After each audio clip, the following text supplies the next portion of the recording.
It's all gas, no brakes on the 40. Malik Muhammad has committed to the University of Texas. You are Locked On Longhorns, your daily podcast on the Texas Longhorns. Part of the Locked On Podcast Network, your team every day.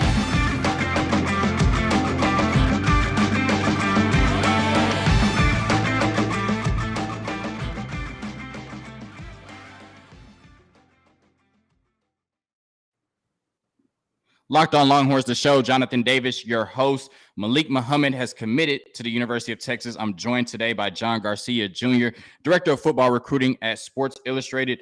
John, on July 10th, Malik Muhammad tweeted that he had won at every level of football he's played at in the state of Texas. He said he's been a Little League champ, a two-time middle school champ.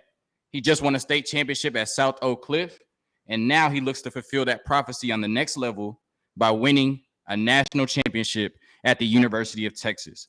What are the Longhorns getting in the 6-foot, 170-pound corner, Malik Muhammad, out of South Oak Cliff?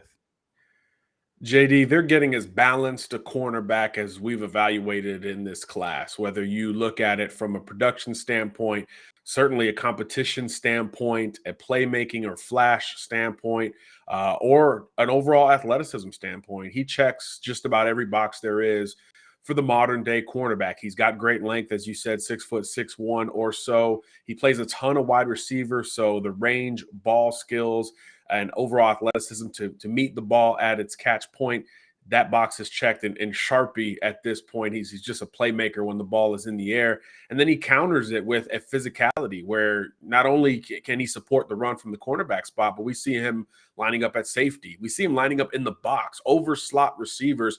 He can kind of do whatever you need in the secondary and do it at a relatively high level. And I think that's the type of player that, if Texas is going to one day ascend to national championship status again, these are the types of defenders in particular that you've got to bring on board. I know we've talked so much about this offensive class, which may end up as the best offensive group in the country, maybe the number one class in the country before all is said and done. But it's really this side of the ball, the defensive recruits, the playmakers on defense that are going to change that culture at Texas just as much as some of the big name offensive recruits will. And again, I know he's a Texan. I know this was a recruitment that felt like Texas is to lose for quite a while, but that shouldn't lessen the importance of gaining this commitment from Muhammad. Like I said, he could be the number one corner in the country when all is said and done. I think he'll open up at number 2 for us at Sports Illustrated, but it's a hotly contested conversation at this point. Again, I don't see a lot of holes in his game. Zone, man, when the ball's in the air, supporting the run,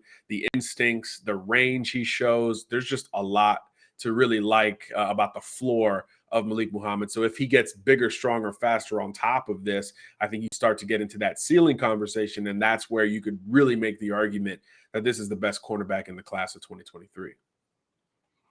Okay, and anytime you can beat Alabama in a recruitment, that's, something to write home about for sure. So you add Malik Muhammad to a top 5 recruiting class. Many people believe that a Cedric Baxter is on the way. Jalen Hale might be on the way. Darion Gillette may be on the way. So when it's all said and done, where do you see this Texas 2023 class ranking amongst some of the top classes across the nation over the last few years?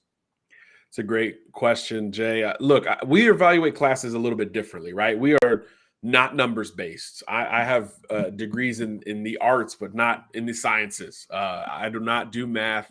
I don't have the algorithm for top classes. We rank players subjectively, 1 through 99, the SI 99. So why wouldn't we rank recruiting classes subjectively? And the way we prioritize getting that number 1 ranking is obviously star power. That goes without saying. But really, it's premium position star power: quarterback, cornerback, offensive tackle, pass rusher, interior defensive lineman. Those 5 premium positions really drive our recruiting rankings. And thereafter, we look at position groups, like Texas signing the number 1 O-line class in the country last year. They're going to sign one of the best receiver classes in the country this year. The running back room, if you get Cedric Baxter, now gets into that conversation, so on and so forth. You start to stack great position groups, then you're in that conversation even more. And then the final kind of key point is filling needs. So again, we talked about it at the top. Texas hitting defense the way it has, you start to satisfy that part of our equation, if you will, at Sports Illustrated. So I think when you start to look at some of those names and some of these position groups, you got to feel really good about the chances of not only staying in that top 5, top 3 range, but really challenging for the number 1 spot. And I think this year will be a breath of fresh air to college football fans. Not only will Texas be in that conversation for the first time in quite a while, Notre Dame is in that conversation right now, Ohio State in that conversation. It's not just the Alabamas, the Georgias of the world. They're coming. They're going to get in that conversation. But Texas, Notre Dame, some of these other schools are just doing it at a higher clip in the summer months. So I think that's really important because, Saban and Kirby and those guys are going to close late in the process. So it's going to be a fun battle. It's not going to be a runaway number 1 like we saw last year with Texas A&M. So I think that makes it better for all of us in the industry and the fans as well, just seeing which 1 or 2 commits at the 11th hour can maybe push you over the top. Texas even being in that conversation, though, says a lot about where the program has come from a talent acquisition standpoint. And Malik Muhammad's another one of those banner, flag carriers when we get into that national narrative. So great day for the Longhorns and a great momentum for this defensive side of the ball and these recruits that are looking on that side of the ball for UT. As we've been telling you since January 31st on Locked On Longhorns, good days are ahead at the 40 Acres. John Garcia, Director of Football Recruiting at Sports Illustrated, joining me once again, Longhorn Nation, as always. Peace.